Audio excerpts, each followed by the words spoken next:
Hey guys, welcome. This is Adair Reese with the Next Step Agency. I'm here to give you a tutorial on creating an item in Square. So to begin with, you are going to go to the left side of your Square dashboard to where the little hamburger is. You are going to click on that. And if you are on your home screen, you're going to go down and you're going to click on items. Once you do that, your screen will refresh and it will come to a screen that looks similar to the one that I have currently. In that instance, you probably, if you have not created any items, do not have any items created at this time. So what you are going to do is you are going to click the Create Item button, which is over here on the right. If you don't have any, it very well may be at the center of your screen. I've already created items, so we are going to start with the Create Item button right here on your right. So you're going to click. It is going to refresh the screen again, and this is going to be where we create an item. Anytime that you bring in new inventory into your store, this is going to be a great way to monitor that. Another way to do that is through the POs, and I will do a different video on that so that way you can see how items are created when you're doing a purchase order. But at this time, we're just going to create a new item. So the first thing we're going to see is the details. You're going to pick your item type. For most of you, if you are watching this, you are probably a boutique and you are selling physical goods. There are other options on here that you can look. If you click change, you'll be able to see prepared food, physical item, an event. Say if you're going to actually host a special event for your boutique and you'd like to sell tickets, or maybe you just want to be able to keep track of maybe how many people are going to come. This is a great place to have that. You also have digital files. If I wanted to sell this video, I could do that and the file would be there to be downloaded. And there's some other options also. We are going to stick with physical good. The next thing that you're going to want to do is name your item. For simplicity, we're going to call this orange t-shirt. Sometimes there are names that either a distributor has or maybe you create, or you have a theme that you like to name your items, and that's a great place to do that. Remember, this is also part of your SEO, so this is going to be something you might not want to get too crazy with, but you do want to be able to identify anything that's on your floor or being sold in your store. The next thing that you can do is you can add an image, and that's going to be over here on the right. You're going to click edit, and then you can either upload, and that is just uploading it from your desktop, or if you have them in a Dropbox or however you've obtained your image, you can click that and access it there. I actually have one saved to my browse. I'm going to go to my browse images, and I have one right here. So we're going to upload that image. That image is going to be the main image for my website. If you have your website set up, that's going to be the first image that you see. It's also going to be the image that you see on your point of sale. So next you're going to go to the description. Just like the name, this is going to be part of your SEO. So if you do utilize this for online sales, you're going to want to make sure that you have a great description. It talks about the item. It gives great detail. If you have it linked to your Google Analytics, you would like this to crawl and be able to pick up on these items. And we're just going to put the best. And it does notice if you spell things wrong. As you saw when I had the capital on the H, it checked my grammar. So it will let you know if you do misspell, but obviously you're going to want to make sure you double check that. I've had some mishaps there, so be careful. But we'll put the best orange t-shirt ever. And it is. It's a Project Social t-shirt. It's one of my very favorites. This is also a great place to put the details of the item, whether it be the blend of fabrics that are used, where it's originated, and any other details that you would like to add. Maybe the sizing. Some people on this space will put what their equivalents are. If it's an extra small, is that a 0 to 2? Can be put here. Next, right below that, you're going to see a drag and drop images here. This is if it's online, you can add multiple images. This is also a nice place to put your size image if you have that created, or if you have the rights to images to use that from the brand. Please know if you do publish this online and you are utilizing images that are not yours, you need to ensure that you have the permission of the brand to use those. Next is going to be locations. If you have multiple locations, you will be able to decide on which ones. If I have available at future locations, so maybe I'm opening a store, I can put it there. If I only want to have it at this brick and mortar, I can obviously toggle off this and just select one brick and mortar. But for all extents and purposes, I have one store and we'll leave it like that. This is your taxes. If you have any other taxes that maybe you do a lot of pop-ups and you want to be able to add other taxes in there, if there's another town you do, this is a great place to do that.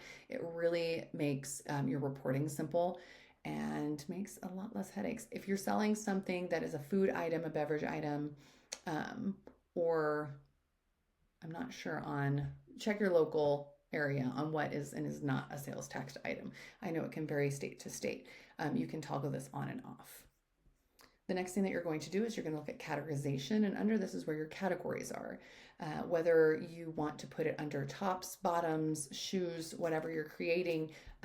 If you carry multiple genders, so if you carry men's and women's, if you carry kids, boys and girls, this is going to be where you would select that. Now that is created in another screen, so if you have not created those, you're going to want to refer to my categories video, and that will show you how to create a category. I'm going to select this. These categories are the ones that are also displayed on my website. You don't have to have them displayed on your website. That is controlled in your categories. But I'm going to put this in women's, in tops. I have another drop down and I'm going to put it in tees.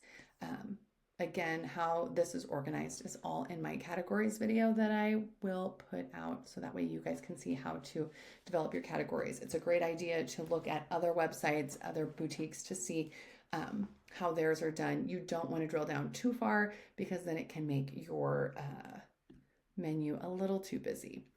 Your reporting category is going to be really important if you keep an open to buy plan. An open to buy is just kind of like being able to go to market with a shopping list. So I'm going to want to know how many teas I sold in August, so that way when I go to buy, I know how many I need to have on hand for the next time.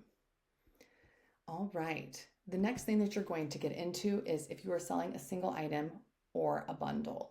This doesn't typically really apply much to the kind of boutique that I have.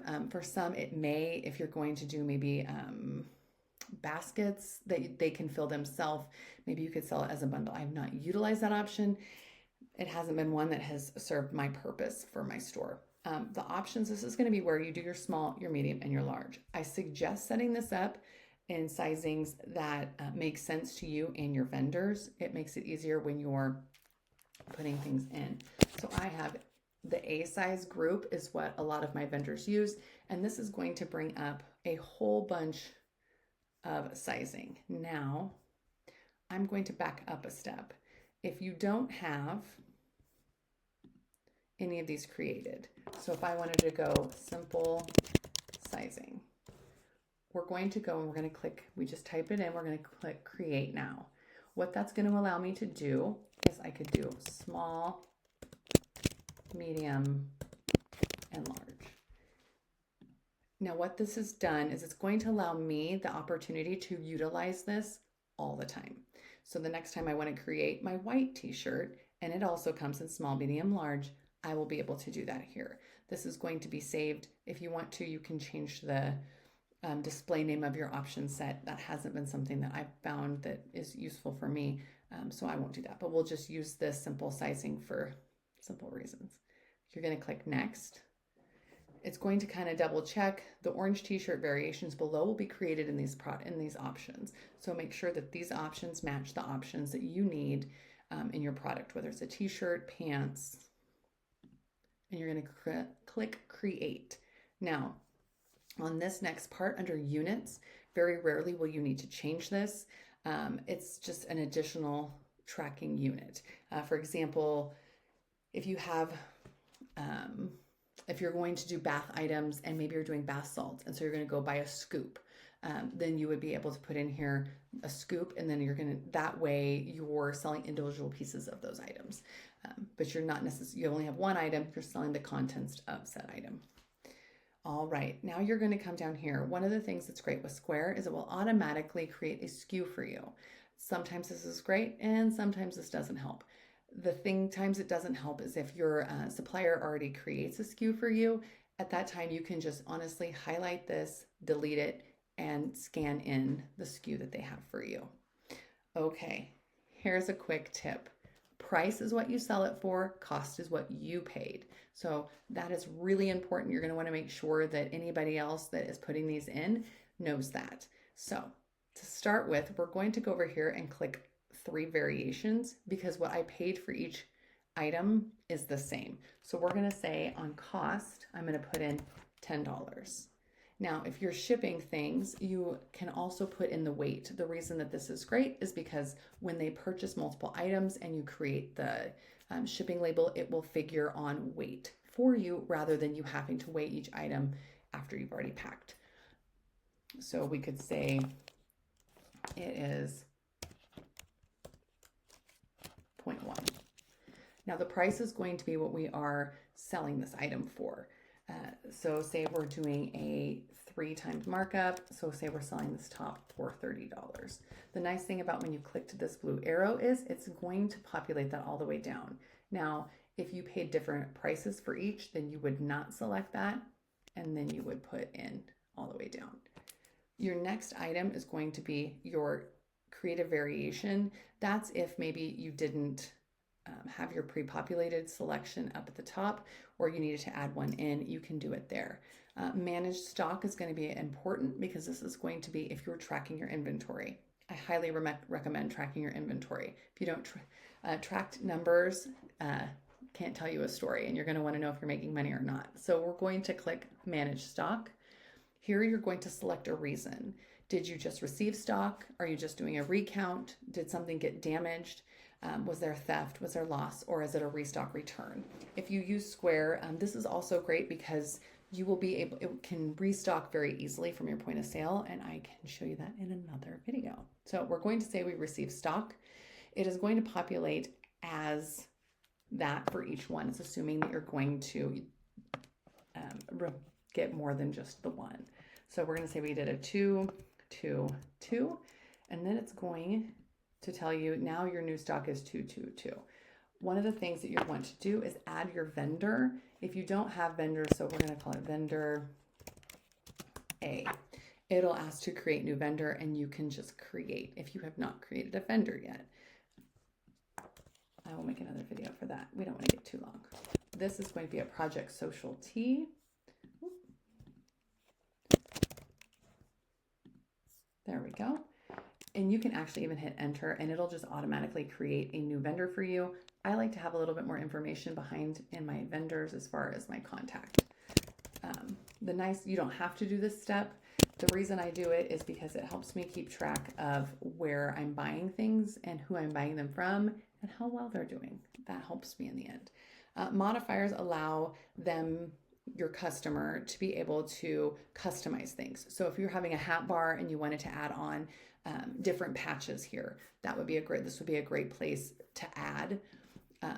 And you can search. So you don't have to recreate. Say you have a black trucker hat and they want to put a gold star on it.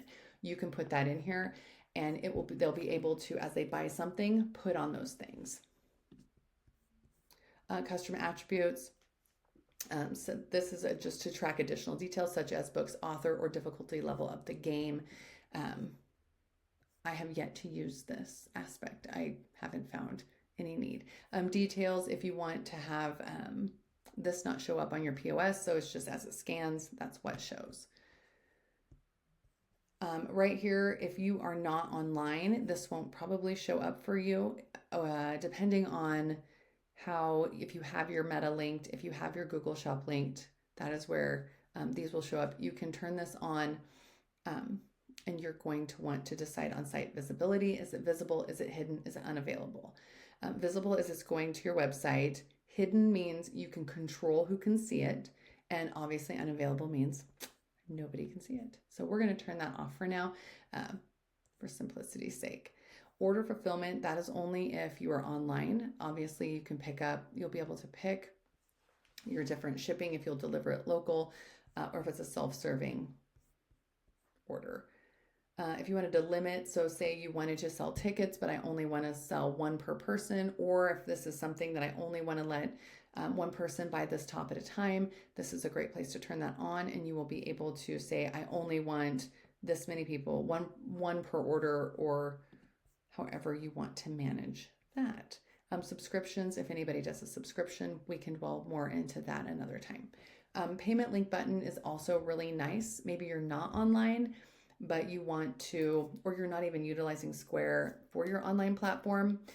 If that's the case, then you want to click this and it will utilize, you can turn this into a button on like a Wix or another website platform. I use this for when I go live. I'll turn this on, and then a lot of times I will use that link to post underneath my Facebook post.